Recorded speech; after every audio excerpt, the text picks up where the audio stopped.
Bwana Yesu asifiwe. Bwana Yesu asifiwe. Habari ya jioni ya leo.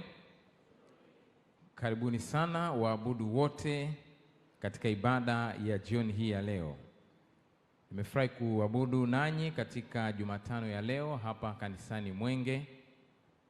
Ni upendeleo wa pekee ambao Mungu amenipatia. Jina la Bwana litukuzwe sana. Lakini nimefurahi kumuona injinia wangu Kabwebwe, alikuwa mahali fulani sijui ametoka.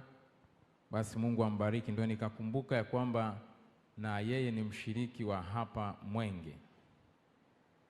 Nimefurahi pia kumuona Ben, nimeambiwa ni mwalimu wa kwaya ya vijana, mmoja kati ya watu wenye talenti nyingi sana. Mungu ambariki sana Beni. Nimefurahi kuona katika ibada ya siku hii ya leo. Karibuni wote katika ibada ya leo.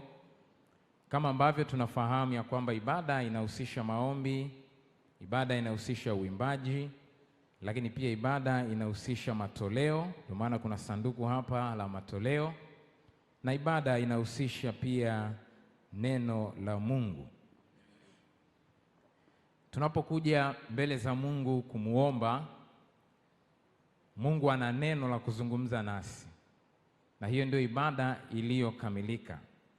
Tukitoa sadaka pamoja na kurudisha zaka, tunakiri ya kwamba tuko tayari kujitoa mbele za Mungu. Tunapodumkiza sadaka pale, tuko radhi kujitoa hata maisha yetu kwa ajili ya huduma ya Mungu wetu wa mbinguni. Jioni ya leo tutapata wazo la jioni kutoka katika kitabu cha Ufunuo sura ile ya 14. Ni sura maarufu sana katika kanisa letu kwa sababu ya kile ambacho imebeba au ujumbe ambao imeubeba. Na kama ambavyo tuliona katika posta zetu, somo la jioni hii ya leo nimelipa kichwa kinachosema ujumbe wa malaika watatu. Ujumbe wa malaika watatu. Sio ujumbe wa malaika watatu. Watu wanashindwa kutofautisha hapo. Kuna ujumbe wa malaika wa kwanza, kuna ujumbe wa malaika wa pili, kuna ujumbe wa malaika watatu. Sasa somo lina kichwa kinachosema ujumbe wa malaika watatu, kwa maana ya wote, wa kwanza, wa pili na watatu.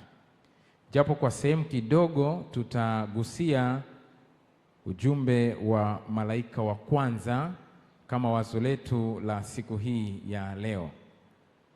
Ukiwa ni mfuatiliaji mzuri kwenye mitandao ya kijamii, utagundua ya kwamba katika siku tunazoishi kanisa la Waadventista wa Sabato limekuwa linashambuliwa sana na watu wengi. Wengine wanalishambulia kwa kuliita ni Babeli.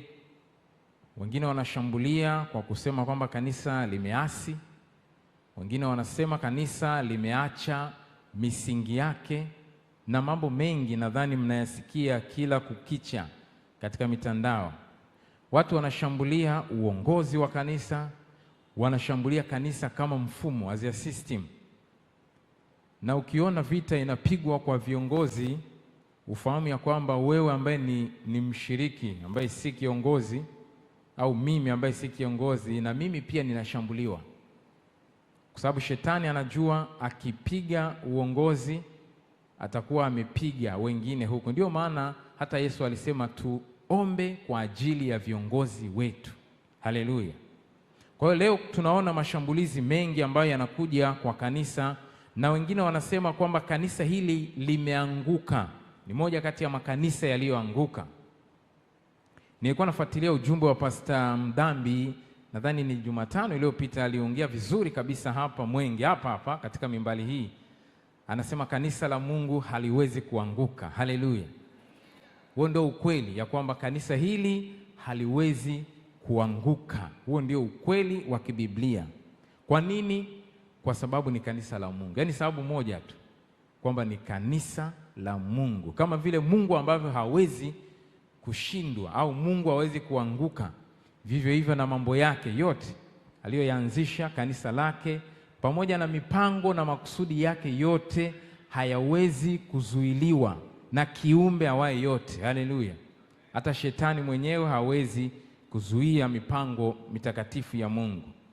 Sasa moja kati ya mashambulizi ambayo ninayaona yanakuja sana kwa kanisa letu, watu wengi wanasema kwamba kanisa hili limeacha ujumbe wake wa asili. Halo, wangapi tuko pamoja? Haya, watu wanasema kanisa limeacha ujumbe wa asili. Kwa hiyo unakuta watu wanatoa hoja, na siku hizi ni ulimwengu wa comment, watu wana maoni, wako huru kuchangia, watu wanaeleza views zao. Kwa hiyo watu wanasema ni vizuri kanisa lirudi kwenye msingi wake na lianze kufundisha ujumbe wake. Mimi ninavyojua ni kwamba kanisa linao ujumbe. Haleluya. Na ujumbe ni wa Mungu, ujumbe wa Mungu ambao amelipatia kanisa. Sasa ukisikia ujumbe wa malaika watatu, ni ujumbe ambao unafundishwa na kanisa hili peke yake. Hakuna kanisa lolote linalofundisha habari ya ujumbe wa malaika watatu, ambao imeandikwa katika kitabu cha Ufunuo sura ya 14 mstari wa 6 mpaka mstari ule wa 12. Labda tusome hapa. Neno la Mungu linasema hivi: kisha nikaona na tazama, fungu la 6, kisha nikaona malaika mwingine akiruka katikati ya mbingu, mwenye injili ya milele, awahubiri hao wakaao juu ya nchi, na kila taifa na kabila na lugha na jamaa. Akasema kwa sauti kuu, mcheni Mungu na kumtukuza, kwa maana saa ya hukumu yake imefanyaje? Imekuja. Msujudieni yeye aliyezifanya mbingu na nchi na bahari na chemchemi za maji. Haleluya. Huyo ni malaika wa kwanza anayeluka na kutangaza. Malaika wa pili anaanzia fungu la 8, ni fungu la 8 peke yake. Anasema, kisha mwingine malaika wa pili akafuata akisema, umeanguka, umeanguka Babeli, mji ule ulio mkubwa, maana ndio uliowanywesha mataifa yote mvinyo ya ghadhabu ya uasherati wake. Huyo ni malaika wangapi? Wa pili.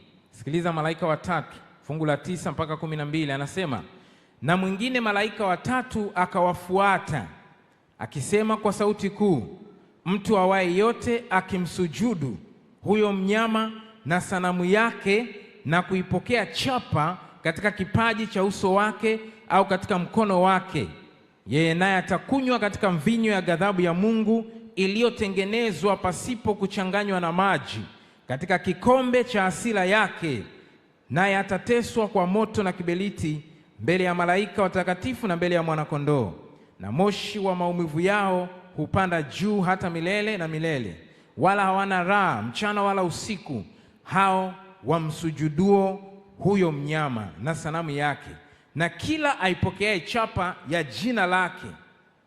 Fungu la 12, hapa ndipo penye subira ya watakatifu hao wanaofanya nini? Wazishikao amri za Mungu na kuwa na nini? Haleluya. Huo ndio ujumbe wa malaika watatu ambao unafundishwa na kanisa hili, na kimsingi kanisa letu msingi wake umejengwa katika ujumbe huo. Message hiyo ya kanisa ya kwamba sisi tunafundisha ukweli huo wa habari ya malaika watatu. Sasa ukiniuliza swali, hivi nini maana ya ujumbe wa malaika watatu? Jibu rahisi tu ni kwamba ujumbe wa malaika watatu ni ujumbe wa onyo wa Mungu anaotoa kwa ulimwengu kabla ya kurudi kwa Yesu mara ya pili. Bwana asifiwe. Ngoja niwaambie wapendwa, tunaishi katika kipindi cha unabii. Mambo haya yanayotamkwa hapa katika Ufunuo sura ya 14 ni mambo ambayo yanatokea leo kabisa. Kanisa linapaswa kuhubiri ujumbe huu kabla ya kurudi kwa Yesu mara ya pili. Haleluya. Sasa vitu vichache ambavyo natamani tuviangalie katika wazo la jioni ya leo tunapokuwa tukiangazia ujumbe wa malaika watatu. Kimsingi tukisema tujifunze mada hii inaweza ikatuchukua muda mrefu, na tukachukua hapa zaidi ya wiki tunajifunza habari ya ujumbe wa malaika wa kwanza na wa pili. Leo tunadonoa tu kidogo, tuangalie sehemu ya ujumbe wa malaika wa kwanza, content yake hasa ni nini na kanisa linapaswa kufanyaje katika nyakati hizi. Biblia inasema kuna vitu vya msingi sana. Kumbuka kitabu cha Ufunuo ni kitabu cha unabii. Kitabu hiki cha unabii kinaandika kwa lugha ya ishara. Moja kati ya vitu vilivyoandikwa hapa ni malaika. Anasema malaika. Ukisikia malaika kwa kadri anavyozungumzwa hapa, si malaika kama tunavyowafahamu. Na kwa bahati mbaya, unajua tuna picha fulani kichwani ambayo tunadhani kwamba malaika wako hivyo. Pengine watu umeziona zimechorwa na vitu kama hivyo. Haleluya. Sasa malaika anapozungumzwa hapa haimaanishi ni malaika wa Mungu. Hapa anazungumzwa ni mjumbe wa Mungu anayepeleka habari. Haleluya. Mtu anayepeleka habari, na kimsingi hapa wanazungumzia juu ya kanisa la Mungu ambao linatumwa kupeleka ujumbe. Sasa malaika huyo Yohana anasema anamuona akiruka, sio akitembea wala akikimbia, ila anafanyaje? Anaruka. Maana yake nini? Anaonyesha uharaka wake, lakini pia na umuhimu wake, ujumbe ambao unapaswa kupeleka kwa haraka, kwa umuhimu. Na kuruka, nyongeza yake ni ujumbe ambao unapelekwa kwa nguvu zaidi ya nguvu ya kibinadamu. Haleluya. Maana mjumbe huyu ambaye anaitwa mjumbe, sio malaika, hana uwezo wa yeye tu kuruka, lazima awezeshwe kuruka. Kwa lugha rahisi, ujumbe anaotoa lazima uongozwe au utiwe nguvu na Roho Mtakatifu. Haleluya. Ndio maana anasema malaika anaruka. Sasa malaika huyu anaruka katikati ya mbingu. Katikati ya mbingu hapa inaweza kumaanisha mambo mawili makubwa. Jambo la kwanza, huyo malaika anayeruka, ujumbe wake anaoutuma unapaswa kuonekana katika jamii ya wote. Maana kitu kikiwa hapo juu kinaonekana kwa wepesi, watu wote wanaweza kuona. Ni mfano wa anga. Anga liko hapo juu. Nikiwa hapa mimi Tanzania naona, mtu akiwa Kenya, mtu akiwa Marekani ana uwezo wa kuona. Kwa hiyo ujumbe huu ambao unatajwa hapa unapaswa kuonekana kwa kila mtu duniani. Na ndio maana amefafanua pale mbele kwamba kwa kila jamaa, kwa kila lugha, kwa kila taifa. Kwa hiyo kila mtu anapaswa aambiwe ujumbe huu, na ujumbe huu ni onyo la Mungu la mwisho, ujumbe unaopaswa kwenda kwa haraka bila kuchelewa. Haleluya. Ndio maana anasema unapaswa kwa sauti kuu, lazima uzungumzwe kwa nguvu zote, maana ni ujumbe wa muhimu. Sauti yake isiwe ya kunong'ona wala ya chini, lazima iwe sauti kubwa, mega bass. Haleluya. Haleluya. Ukiunguliwa na nyumba utakuwa unasema sauti ya chini, utasema jamani, nyumba inaungua huku. Si utashauti lazima ushauti ili watu wasikie. Na ndio hapa anazungumza ujumbe huo unapaswa kuzungumzwa au kutamkwa kwa nguvu, nguvu zote. Haleluya. Kwa hiyo kanisa linaweka nguvu zote kutaja na kueleza habari ya ujumbe huo wa malaika watatu. Halafu anasema ni ujumbe ambao una asili yake na Mungu mwenyewe. Ukisikia anasema ni ujumbe ambao malaika anaruka katikati ya mbingu. Mbingu maana yake una chanzo na hekima ya kimbingu. Haleluya. Kusoma Yakobo anaweka ulinganifu kati ya hekima ya kidunia yenyewe inatoka katika nchi, lakini hekima ya kimbingu yenyewe inatoka juu. Ndio maana anasema ujumbe huu ni wa malaika ambaye yuko katikati ya mbingu. Haya ni mambo ya msingi ambayo yamefunuliwa hapo. Na jambo la mwisho sasa ni ujumbe ambao ni wa injili ya mwaka mmoja, ya milele, the everlasting gospel. Hallelujah, ujumbe wa milele. Kwa hiyo hicho ndicho ambacho kinafunuliwa hapo kwa habari ya ujumbe wa malaika watatu. Sasa content hasa ni nini? Maudhui ya ujumbe huu ni nini? Ujumbe wa malaika wa kwanza, maudhui yake ni haya yafuatayo. Sikiliza kwa makini sana. Malaika anayeruka anasema, mcheni nani? Mungu, na kufanya nini? Na kumtukuza, maana saa ya hukumu yake imefanyaje? Msujudieni yeye aliyezifanya mbingu na nini? Na nchi. Mambo matatu ya muhimu ambayo yanafunuliwa hapa. Jambo la kwanza ni kicho kwa Mungu.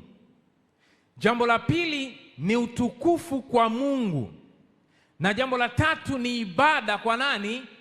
Kwa Mungu. Ujumbe huo unapaswa kuhubiriwa kwa nguvu katika dunia yetu leo, dunia ambayo Mtume Paulo anasema watu wameshamwondoa Mungu katika fahamu zao. Watu wamemweka Mungu pembeni, wanafukuzana na maisha. Watu wanatafuta maisha, watu wanatafuta pesa, hawataki habari za Mungu. Ukikaa hapo na kuambia mambo ya Mungu hawana huo muda. Onyo la Mungu kwa kizazi cha leo ni kuwaambia ya kwamba watu wanapaswa kumcha Mungu, watu wanapaswa kumtukuza Mungu, watu wanapaswa kumwabudu nani? Mungu. Kwa hiyo wito wa malaika wa kwanza ni ibada kwa Mungu wa kweli. Ndio maana anasema yeye aliyeziumba mbingu na nini? Na nchi. Kwa hiyo wito wa ibada kwa Mungu wa kweli. Sasa sikiliza, ibada ndio itakayokuwa swala la pambano kuu litakalofunga historia ya ulimwengu huu. Ni nani anayeabudiwa? Je, ni Mungu wa Biblia, Mungu wa kweli, au Mungu wa dunia hii? Kila mwanadamu atachagua ni upande upi anaosimama, ni aidha kwa Mungu au kwa Mungu wa dunia hii. Lakini Mungu anatoa onyo mapema, Mungu anatoa agizo mapema ya kwamba watu wanapaswa kumcha Mungu, watu wanapaswa kumtukuza Mungu, watu wanapaswa kumwabudu Mungu. Haleluya. Nikupe vidokezo viwili tu vya haraka kati ya vingi ambavyo vinaonyesha kwamba kizazi cha leo ni kizazi kinachokaa na Mungu au kinachomkataa Mungu, na ndio maana Mungu ana ujumbe na watu leo. Jambo la kwanza, kuna moto fulani uliibuka kule California, mliusikia? Wanasema ule moto kabla hauja erupt, wale watu wakiwa kwenye sherehe zao hapo walitangaza kabisa kwamba hicho kijiji ni kijiji au ile mahali ni kwamba hawatambui uwepo wa nani? Wa Mungu. Wale watu ni watu wenye influence kubwa sana, wanayoyafanya kwa kupitia maigizo na kupitia nyimbo wanazoimba zina impact katika dunia yote. Kwa hiyo wanatambua kwamba hakuna Mungu. Na jambo la pili ni swala la ushoga. Unajua ushoga tunaweza kuona katika sura ya nje tu kwamba ni mwanaume na mwanaume wanaoana, lakini ukizoom na kuangalia kwa undani zaidi utagundua ni tangazo ya kwamba hakuna Mungu, kwa sababu ndoa ni taasisi ambayo Mungu alianzisha. Mtu akisema ushoga ni kana kwamba anasema hakuna Mungu. Kwanza anasema hakuna ndoa, lakini pili anasema hakuna Mungu. Sasa hayo kati ya mengi yanaonyesha ya kwamba dunia yetu leo inahitaji kumjua Mungu. Haleluya. Wewe nikusogeze karibu zaidi. Ndani ya kanisa leo unasikia hata ndani ya watu, nilisema mwanzoni kuna watu ambao wanaataki kanisa nje na ndani. Leo kuna hoja nyingi sana mnazisikia kuhusiana na Mungu ni nani. Si mnasikia? Kuna wengine wanasema habari ya Utatu Mtakatifu ni fundisho la kipagani. Sikilizeni kwa makini watu wa Mungu. Wengine wanasema Roho Mtakatifu si Mungu, Yesu Kristo si Mungu. Mambo haya Mungu anayaruhusu makusudi kabisa katika akili zetu tuweze kuyachuja, na Mungu anaruhusu ili tujifunze, na mwisho wa siku kila mtu afanye uchaguzi. Haleluya. kwa sababu ukweli ni kwamba mstari utachorwa. Mungu ameruhusu mambo haya yatokee ili watu wafanye uchaguzi. Maana wito wa ibada, wito wa malaika wa kwanza ni kutoa kicho kwa Mungu, pili ni kutoa utukufu kwa Mungu, na tatu ni kutoa ibada kwa Mungu. Sasa leo kuna watu ambao wana doubt, hawataki kumwabudu Yesu. Wanasema kwamba Yesu si Mungu, Yesu ana mwanzo. Na kuna wengine wanasema hawataki kumwabudu Roho Mtakatifu. Wanasema si Mungu, kwamba ni mvuto tu fulani. Sasa wewe hapo ulipo, mimi hapa nilipo, itafika mahali nifanye uchaguzi. Haleluya. Kila mtu atafanya uchaguzi. Maana onyo la Mungu linatolewa kwa kila mkazi wa dunia hii, kumcha Mungu, kumtukuza Mungu na kumwabudu Mungu ambaye yeye peke yake ndiye aliyeumba mbingu na nchi.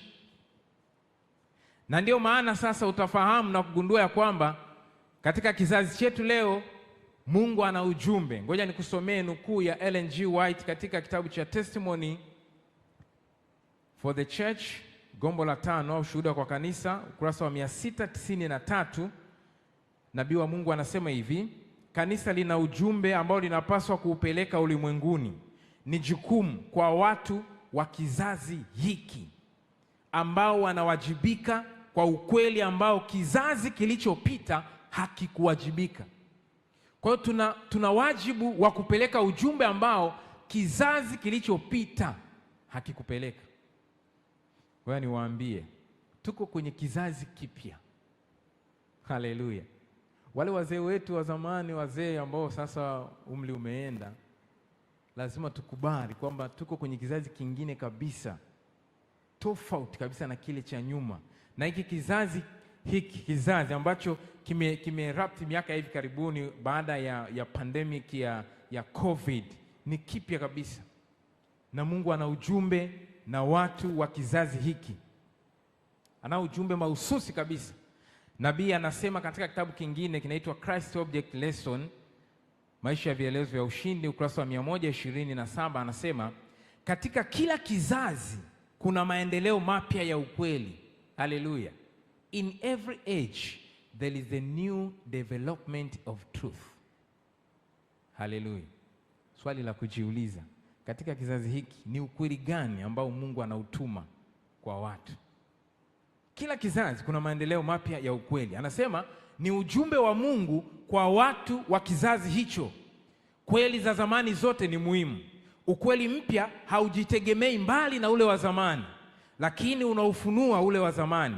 Ni kama tu ukweli wa zamani unavyoeleweka, ndipo tunaweza kufahamu mpya. Kristo alipotaka kuwafunulia wanafunzi wake ukweli wa ufunuo wake, alianza kwa Musa na manabii wote, na akawaeleza katika maandiko mambo yaliyomuhusu mwenyewe. Haleluya. Haleluya. Mungu anafunua ukweli katika kila kizazi. Nimeongea pointi kubwa sana, si kama ninaeleweka? Yaani ufunuo wa Mungu ni endelevu. Mungu anafunua kidogo kidogo. Sikiliza, Yesu alipokuwa na wanafunzi wake aliwaambia, nina mambo mengi ya kuwaambia ila hamwezi kufanyaje? Hamwezi kufanyaje? Kustahimili. Nasema nikiwaambia hapa mta collapse. Hamwezi kustahimili. Ila anatoa ahadi, anawaambia lakini sikilizeni, anakuja Roho Mtakatifu. Yeye kazi yake ni ku-unveil kidogo kidogo. Anawafunulia. Maana akili zetu tukifunuliwa vyote tutapasuka. Ndio maana Mungu anatufunulia kidogo kidogo. Haleluya. Swali la msingi la kujiuliza ni hili: katika ujumbe kuhusu Mungu ni nani, Mungu anafunua nini leo? Ni kitu gani ambacho Mungu anataka tukifahamu leo katika kizazi hiki kipya ambacho kinajulikana kama kizazi kipya? Maana Mungu anafunua taratibu, anafunua. Ngoja niwaambie, fundisho la Utatu Mtakatifu lingekuja miaka ya hapo nyuma, wengi tungeacha kanisa, kwa sababu tulikuwa bado hatujaweza kustahimili. Mungu aliruhusu, akafunua taratibu, tunazidi kuelewa na nuru inaendelea kufunuka. Ukisoma Mithali anasema wale wanaomcha Mungu, anasema kila inapoitwa leo wanaendelea kuongezeka katika nuru kama mchana mkamilifu. Haleluya! Kwa hiyo Mungu anaendelea kufunua ukweli wake. Sasa tunapojifunza juu ya kumcha, kumtukuza na kumwabudu Mungu, Mungu anataka tufahamu nini kuhusu yeye. Mambo manne ya msingi ambayo tutayaongea kwa ufupi sana, alafu tutakuwa tunafunga ibada ya leo. Jambo la kwanza, Mungu anataka tufahamu ya kwamba Biblia inafunua ya kwamba kuna Mungu. Achilia watu wanaokana kwamba hakuna Mungu, ila lazima tufahamu ya kwamba kuna Mungu. Na ndio maana ukisoma Zaburi 14 Biblia inasema hivi, mpumbavu amesema moyoni mwake hakuna nani? Hakuna Mungu. Kwa hiyo mtu anapodai ya kwamba Mungu hayupo kwa vyovyote, Biblia inamuita ni mpumbavu. Sio mjinga, mpumbavu. Maana kuna tofauti kati ya mjinga na mpumbavu. Hilo ni jambo la kwanza. Tutafahamu vipi ya kwamba Mungu yupo? Kitabu cha Warumi 1:20 anasema kazi zake zinatambulisha kwamba Mungu yupo. Uumbaji, ukombozi, mambo mawili makubwa ambayo yanafunua ya kwamba kuna Mungu. Jambo la pili, Mungu anataka tufahamu ya kwamba kuna Mungu mmoja. Haleluya, haleluya. Hatuna miungu wengi. Yaani usione tu mchekecho wa watu anasema mbona kanisa mnaabudu miungu mitatu. Hapana, Mungu ni mmoja, ila tunapewa wito, tunapewa onyo ya kwamba kila mtu anapaswa asome neno la Mungu, afahamu kuhusu Mungu. Kwa hiyo si tu kuna Mungu, ila kuna Mungu huyu mmoja. Tofauti iko hapa. Unajua hata ndugu zetu Waislamu wanaamini juu ya Mungu mmoja. Dini kuu tatu duniani ambazo zenyewe zinaitwa monotheistic religion, Uyahudi, Uislamu pamoja na Ukristo, wanaamini juu ya Mungu mmoja. Lakini sikiliza, kuna tofauti kubwa kati ya Muislamu na Mkristo katika kuamini juu ya Mungu mmoja. Qurani yenyewe inasema Mungu ni mmoja, na tauhidi inaeleza kwamba na mtume wake ni Muhammad. Alafu inaendelea kusema kwamba Mungu hana mshindani wala hana anayelingana naye. Biblia inatufunulia kwamba kuna Mungu mmoja. Haleluya, haleluya. Point inayofuata, nimesema ya kwanza kuna Mungu, ya pili kuna Mungu, ya tatu Biblia inafunua hivi, na Mungu anataka tuelewe sisi alafu tuwapelekee na wengine ya kwamba kuna Mungu mmoja katika uwepo wa nafsi zaidi ya moja. Haleluya. Mwanzo 1:26 neno linasemaje? Mungu akasema tuumbe mtu kwa mfano wetu. Sio mfano wangu, mfano wetu. Hiyo ukisikia wetu, hiyo ni kauli ambayo inazungumzwa na Mungu, na nafsi ya kiungu inayozungumza inaongea kwa nafsi nyingine ya kiungu. Haleluya. Kuna baadhi ya watu ambao wamekuwa wanasema ni Mungu anaongea na jeshi la malaika. Sio kweli. Malaika hawana uwezo wa kuumba. Hata Gabriel mwenyewe pamoja ni malaika mkuu mbinguni, hana uwezo wa kufanyaje? Wa kuumba. Uwezo wa kuumba is the divine attribute. Haleluya. Mungu peke yake ndiye anaweza kuumba, kuanzisha uhai. Kwa hiyo maandiko yanatufunulia kwamba Mungu anazungumza na nafsi nyingine yenye asili ya kiungu. Inaweza kuwa ni nyingine au zingine. Kwenye hiyo Mwanzo 1:26 wala hajaeleza kwamba ni nafsi ngapi, ila kuna kidokezo tu kwamba kuna nafsi zaidi ya moja. Ukisoma 11:6 anasema Mungu akasema watu hao wamekuwa na usemi mmoja na lugha moja, na yote wanayokubaliana kuyafanya hakuna atakayewazuia. Anasema haya, tushuke huko tuwachafulie usemi. Bwana asifiwe. Kwa hiyo unagundua kwamba imani ya Wakristo ambao wanaamini Biblia juu ya Mungu mmoja iko tofauti na imani ya ndugu zetu Waislamu. Maana sisi tunaamini juu ya Mungu mmoja aliyejifunua katika uwepo wa nafsi zaidi ya moja. Ukisikia tushuke, ina maana kuna nafsi zaidi ya moja. Swala la kujiuliza, hivi aliposema tushuke, ni nani na nani walioshuka? Hello?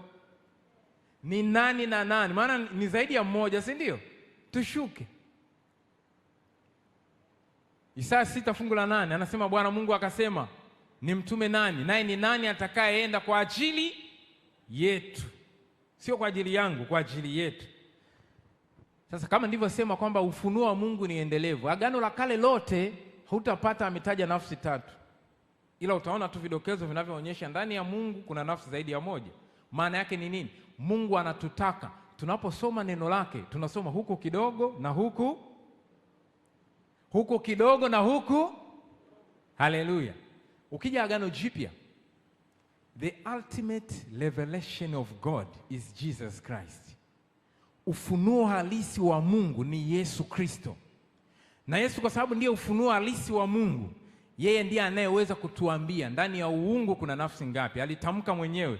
Ukisoma Mathayo 28:19 anasema kuna Baba, kuna Mwana na kuna nani? Roho Mtakatifu. Huyo ni Yesu. Hiyo ni kauli tu ambayo amewaweka katika umoja, lakini katika mafundisho mengine Yesu alifundisha kwa habari ya Baba kama Mungu. Yesu alifundisha kwa habari yake yeye mwenyewe kama Mungu, na alifundisha kwa habari ya Roho Mtakatifu kama Mungu. Kwa hiyo Biblia inafunua ya kwamba Mungu ni mmoja katika uwepo wa nafsi zaidi ya moja. Agano Jipya ndio linaweka msingi. Ni nafsi ngapi? Tatu. Yohana wa kwanza 5:8 anasema kwa maana wako watatu washuhudiao mbinguni, Baba na Neno na Roho Mtakatifu, na watatu hawa ni. Hapo ndo unapata umoja wa Mungu, the oneness of God. Haleluya! Kwamba Wakristo wanaaminije kuhusiana na Mungu mmoja, na wakati huo hapa kuna Baba, kuna Neno, kuna Roho Mtakatifu. Ukisikia umoja wa Mungu, Mungu ni mmoja katika mambo matatu ya muhimu. Napohitimisha, jambo la kwanza, Mungu ni mmoja katika kusudi, one in purpose. Haleluya! Jambo la pili, Mungu ni mmoja katika upendo, one in love. Moja katika tabia, katika tabia ambayo ni tabia ya upendo. Na jambo la tatu, Biblia inapofunua juu ya uwepo wa Mungu mmoja, Mungu ni mmoja katika asili. Nimesema asili. Namba moja ni asili, namba mbili kusudi, namba tatu ni tabia. Bwana asifiwe. Mambo haya tunapaswa tuyafahamu, maana Biblia imetabiri ya kwamba ujumbe wa malaika watatu ndio ujumbe wa siku hizi za mwisho. Na kwa bahati mbaya sana watu wengi hawataki jumbe kama hizi, lakini ndio ujumbe wa kiunabii, habari ya kuhusu Mungu ni nani, kicho kwake, utukufu kwake, pamoja na ibada kwake. Na tena anasema ujumbe huu unapaswa utangazwe kwa sauti kuu. Alafu ule wa malaika ya pili wenyewe hautangazwi kwa sauti kuu. Sio kama umesoma hapa, anasema kisha wa pili akamfuata akasema, umeanguka, umeanguka Babeli mkuu. Sasa watu wengi wao wanachanganya. Huu ujumbe wa malaika wa pili ndio anautangaza kwa sauti kuu, alafu huu wa kwanza wanautangaza kwa sauti ya chini. Ujumbe wa malaika wa kwanza na ujumbe wa malaika wa tatu ndio unahitaji sauti kuu. Huu katikati unatangazwa, hajasema kwa sauti kuu. Haleluya! Ndio maana Yesu alisema tunapohubiri lazima tuwe na hekima, tujue namna ya kupresenti ujumbe ambao Mungu ametupatia, ili kwa kufanya hivyo watu waweze kumjua Mungu. Napohitimisha siku hii ya leo, kanisa, nataka nikutie moyo ya kwamba kanisa lina ujumbe ule ule. Haleluya! Ujumbe haubadiliki. Watu ndio wanabadilika, vizazi ndio vinabadilika, lakini ujumbe ni ule ule wa malaika watatu. Ukiona ujumbe umekuwa mgeni leo, ni kwa sababu watu wengi wanakuja kanisani wakiwa hawajui haya mambo, wanabatizwa, wanaingia, na takwimu zinaonyesha watu wengi wanajiunga ndani ya kanisa. Kwa hiyo wakija wanakuwa ni wageni, hawajui haya mambo. Yakifundishwa yanakuwa ni mambo mapya kwao. Ndio maana unaona wengine wanasema huu ni moto mgeni, lakini ujumbe ndio ule ule. Haleluya! Na ujumbe huu ulitabiliwa. Swala ambalo linaonyesha ni one of the mark kwamba Mungu anataka ujumbe ufike kwa kila mtu ni COVID-19. Hakuna mtu mwenye akili timamu duniani hapa leo, kutoka katika kila kijiji, kila mji, ambaye hakusikia habari ya COVID. Yupo? Sidhani. Hata kama wale wanaoishi kule mapangoni, sijafanya utafiti wa hao, lakini tafiti ukisoma zinasema dunia yote watu wote angalau walielewa kwamba kuna kitu gani duniani. Ndio maana ujumbe unasema ujumbe ufike kwa kila taifa, kila kabila, kila lugha na kila jamaa, na kufika huko kutawezeshwa tu na nguvu ya Roho Mtakatifu. Maana bila yeye hatutaweza kukamilisha jambo hili, na ndio maana tunapewa wito kumhitaji Roho wa Mungu ili aweze kutusaidia katika kupeleka ujumbe ambao Mungu ametupatia kama kanisa lake. Ellen G. White anasema Mungu analo kanisa duniani na analiangalia kama mboni ya jicho lake. Kwa nini? Kwa sababu amelipatia ujumbe wa kufikisha kwa ulimwengu.